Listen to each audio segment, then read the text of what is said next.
After Diana died in 1997, Harry and William didn't just grieve together.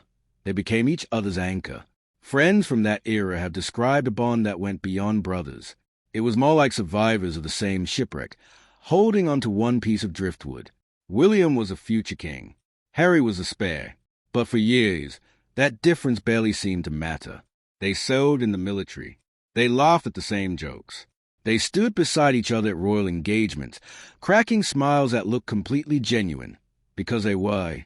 Even William's wedding to Kate Middleton in 2011 showed the world what real brotherhood looked like. Harry stood at his side as best man, and by most accounts actually meant every word of it. But even the strongest bonds have a breaking point. And for these two brothers, that breaking point had a name.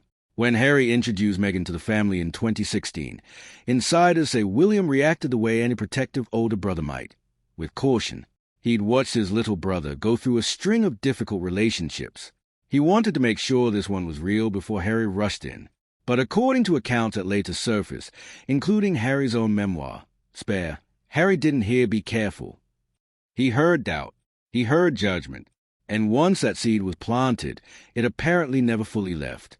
By late 2018, the cracks were becoming public.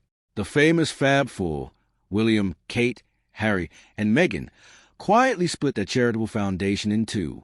Then came reports the two couples would no longer share a single royal household.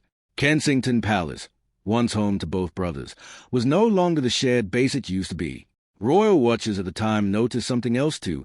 Matching interviews and public appearances that used to feel warm now felt scripted, distant, almost formal. The body language experts had a field day.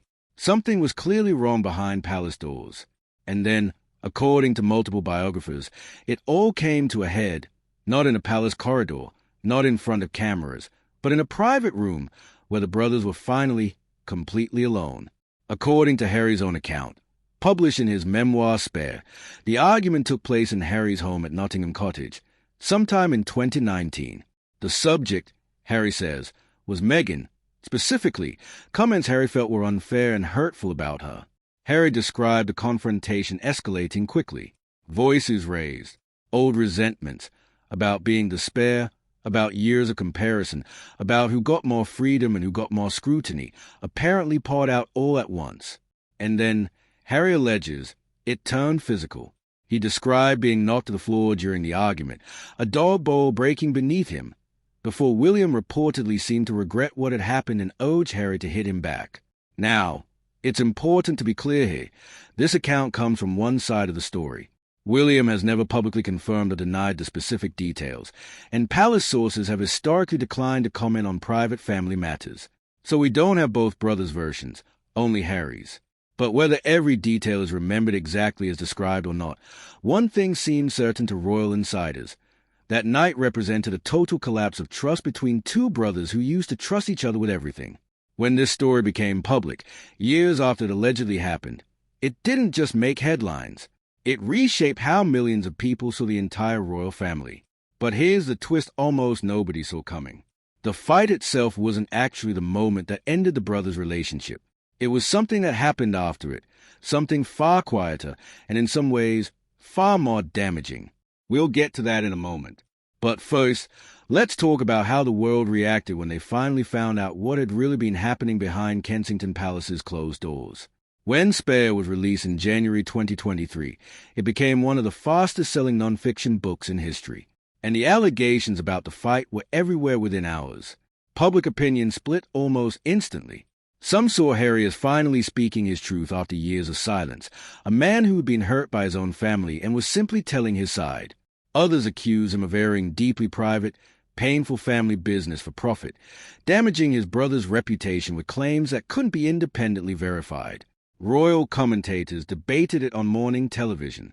Tabloids ran the story for weeks. And perhaps most tellingly, Buckingham Palace and Kensington Palace both stayed almost completely silent. No detailed denial, no detailed confirmation, just a brief, carefully worded acknowledgement that the family was addressing matters privately. That silence spoke volumes. To many royal watchers, it suggested the relationship damage was real, even if the exact blow-by-blow of that night in Nottingham Cottage might never be fully confirmed by both sides. The physical fight, painful as it was, wasn't actually what pushed Harry to leave the UK. According to Harry's own telling, the deeper wound was what came after, the feeling that his family, and especially William, never fully acknowledged how much that argument, and the years of tension before it, had actually hurt him. Harry has said publicly and in writing that it wasn't one single dramatic event that drove him and Meghan out. It was the accumulation, years of feeling like the family's protection didn't extend to his wife, years of feeling compared and found lacking, and finally, a fight that confirmed just how far apart he and his brother had grown. By January 2020, Harry and Meghan announced they were stepping back as senior royals. By 2021, they'd relocated permanently to California. The brotherhood that once seemed unbreakable was now maintained, by most accounts, through occasional formal appearances, like their mother's statue unveiling, rather than the closeness that once defined them. The estrangement between Harry and William has, by most reports, only deepened over time, even as Harry has made recent, tentative efforts to reconnect with other parts of the family. In 2026, Harry's visit to Highgrove for a private meeting with King Charles made headlines as a possible sign of a father-son thaw. But notably absent from those reunion headlines was any real indication that Harry and William have taken similar steps toward each other.